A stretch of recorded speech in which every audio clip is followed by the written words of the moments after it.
Air India के एक विमान में फिर से दिक्कत हुई है। मुंबई आ रही प्लेन को कोलकाता में अचानक लैंड करना पड़ा। जी हां, अहमदाबाद हादसे के बाद एयर इंडिया की फ्लाइट्स लगातार मुश्किल में है। ताजा मामला एयर इंडिया के सैन फ्रांसिस्को से मुंबई आ रहे विमान का है।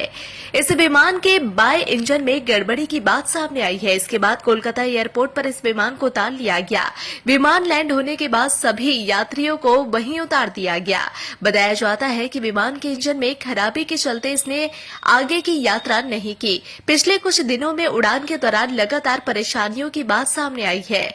सोमवार को एयर इंडिया के विमान को उड़ान भरने के बाद ही हांगकांग वापस जाना पड़ा। जानकारी के मुताबिक एयर इंडिया की फ्लाइट AI 180 सैन फ्रांसिस्को से मुंबई आ रही थी। अचानक कुछ दिक्कत महसूस होने पर सोमवार देर रात करीब 12:45 पर इस फ्लाइट को कोलकाता के नेताजी सुभाष चंद्र बोस एयरपोर्ट पर लैंड कराया गया। लैंडिंग के बाद पता चला कि विमान के बाएं इंजन में गड़बड़ी है। इसके बाद मंगलवार सुबह करीब 5:20 पर इस विमान की आगे की यात्रा रद्द कर दी गई। सभी यात्रियों को विमान से उतार दिया गया और एयरक्राफ्ट के कप्तान ने यात्रियों को सूचना देते हुए कहा कि फ्लाइट की सुरक्षा को ध्यान में रखते हुए यह कदम उठाया गया है।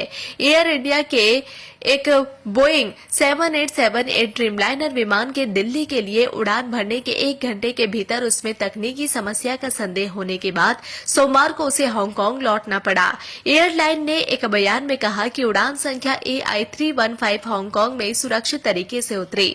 वहीं चेन्नई जाने वाला ब्रिटिश एयरवेज का बोइंग ड्रीमलाइनर विमान रविवार को तकनीकी खराबी के कारण बीच उड़ान से ही वापस लंदन लौट गया। कुछ ऐसा ही 16 जून को लुफ्तांसा की फ्लाइट के साथ भी हुआ है। जी हां, जर्मनी से हैदराबाद आ रहे इस विमान को बम की धमकी के चलते वापस लौटना पड़ा। गौरतलब है कि गत 12 जून को लंदन जाने वाला एयर इंडिया का विमान बोइंग 787 ड्रीमलाइनर अहमदाबाद में एक मेडिकल कॉलेज परिसर में दुर्घटनाग्रस्त हो गया था। विमान उड़ान भरने के 1 मिनट से भी कम समय बाद दुर्घटनाग्रस्त हो गया था। इसमें सवार 241 लोगों की मौत हो गई थी।